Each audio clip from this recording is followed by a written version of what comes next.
Ben Miller, and IDECSI is a European cybersecurity technology company. We've been very successful so far in a number of countries, largely amongst Fortune 500 companies. And that success has been built on a very innovative platform for protecting email and providing full security around that, but now expanding into a whole variety of other applications.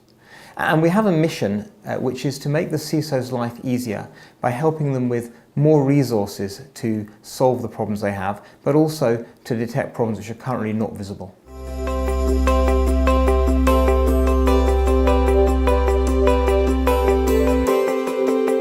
Well, the event itself was a well-managed event. I really liked the way that the security community, the CISOs who were there, were encouraged to engage and discuss it, and were really quite open in sharing the things that they were challenged with and sharing things with their colleagues and things. So that was really, really good and really well drawn out. A couple of the messages that really struck me. One of them was that there is a huge need to engage the user community far more in security. We can't just harangue them and ask them for more improved password behaviour, but we have to include them and see them as a resource that can really help improve the security of the organisation. And there's quite a lot of discussion around that, both on the technological front and on the communication and interpersonal side. And the other issue that really struck me is that there is a lot of technology out there, a lot of companies delivering some really interesting, innovative solutions to solve problems. One of the problems that the CISOs are saying they're having is that they will select something, and the investment they need to make from selection through to getting some type of return on investment is quite substantial. It's often hidden, something not visible when they acquire the technology. It takes a lot of people and a lot of time. So identifying how they can get much quicker from problem solution technology to actual return on investment, delivering real value in their organisation, was another big discussion point.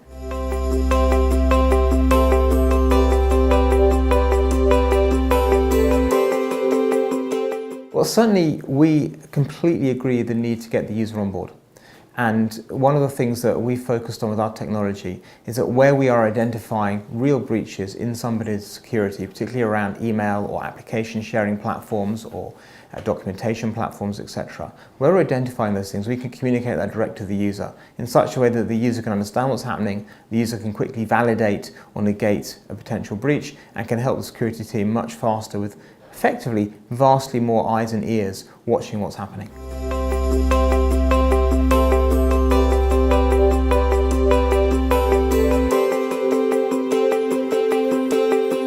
I think cybersecurity has been at the fore for a long time, perhaps not with the investment and focus it needs, but certainly people are very aware of it with all of the public breaches that we've seen. But over the last few months and years, there's been a huge uptake in use of cloud technologies, more distributed working environments, distributed applications and cloud applications, and they add a whole new dimension to the security team's behaviour. They're no longer protecting one organisation, one network. They are instead looking at a much broader distributed thing.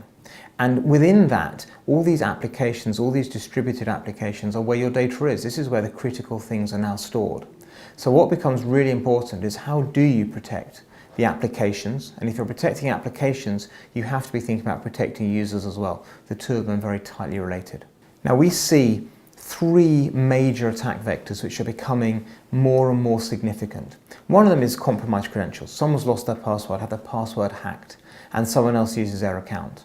A second, particularly with the rise of the insider threat in larger organisations, is people who abuse the administration platforms to give themselves rights or permissions to access an application. And thirdly, out-of-date configuration, where you've had changes in organisation, people leaving, can often leave a configuration in a way which people have rights they shouldn't have and is not visible. So if you put those together, you need a new way of looking at security. You need a way that looks at the application as a critical starting point, and you need a way of using the user as part of your defence, part of your eyes and ears on the ground, and that's the key focus for the IDECSI technology.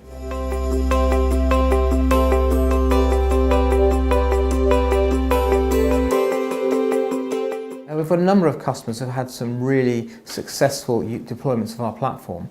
One particular one, a huge organisation, one of the top firms in France actually, deployed our solution initially to protect just 100 executives and to make sure that their email was secure. They were so happy with what they got from that that as they were rolling out Office 365 to the entire organisation, which is over 100,000 people, they worked very closely with us to ensure they could provide protection for the entire organisation. So we deployed a solution where a significant number of executives, a small number of thousands, were receiving the real-time protection, regular visibility to anything that could happen.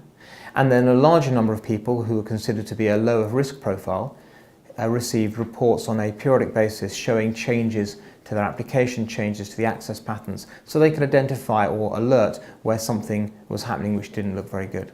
And the organisation's been really pleased that they've now got the entire company protected through email and the other applications which are available there.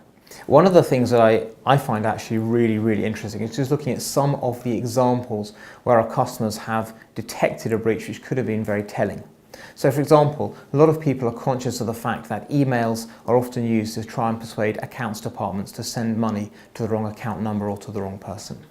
We had a situation we detected quite recently in a major organisation where the CEO sent an email, copied to the CFO, but to the accounts team saying, please can you pay this sum of money to this particular supplier, here's the account details.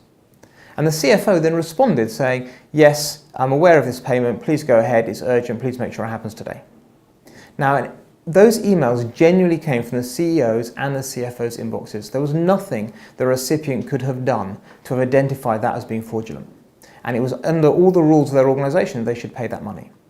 However, our platform detected that both of those emails from the CEO and the CFO had been sent from an unusual place with an unusual usage pattern in some unusual way, which made us think, wait a second, this isn't actually the CEO sending this email. And indeed, we raised an alert, the payment was stopped, and on investigation it became clear that somebody had hacked into those email accounts and was acting as if they were the CEO and CFO without anyone being aware of it. One of the things that I've spoken a lot about is the user engagement. I had a very interesting example with a large company who deployed the solution for about 1,000 executives. And one of the things that the CISO particularly loved about it was a reaction from his executive team. They really understood the value of the money they had invested in this solution and the time they'd invested. And the executive team could see through the alerts they occasionally received and the reports they received, they were getting real value. There was a protection happening, there were real threats being detected.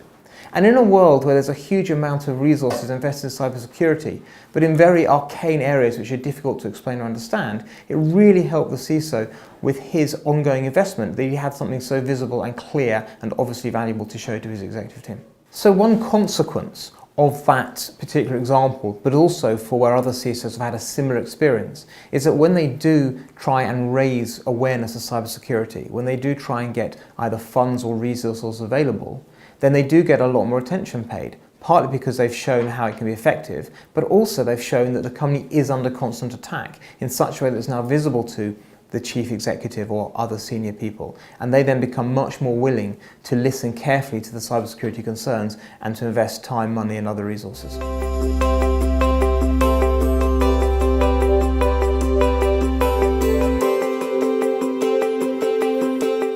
Well, I think there's three things.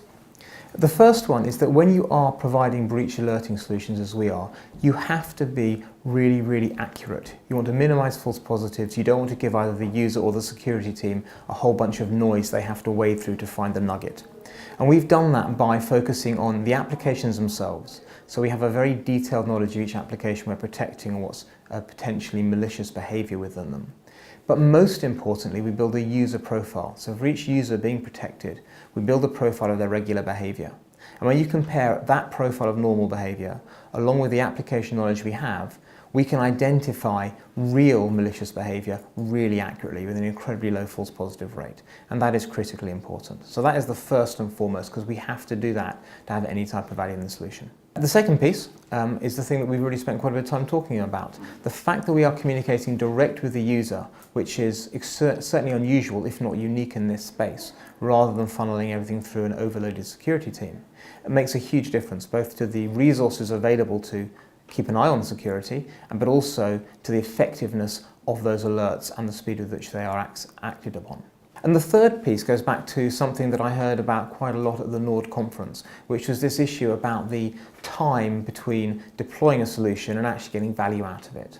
So one of the things we focused on is being very much plug and play, ready to go, so that an organisation can plug in our solution and literally within hours start getting immediate value, and certainly within weeks start getting full real-time alerting without the organisation themselves investing any significant resource in it.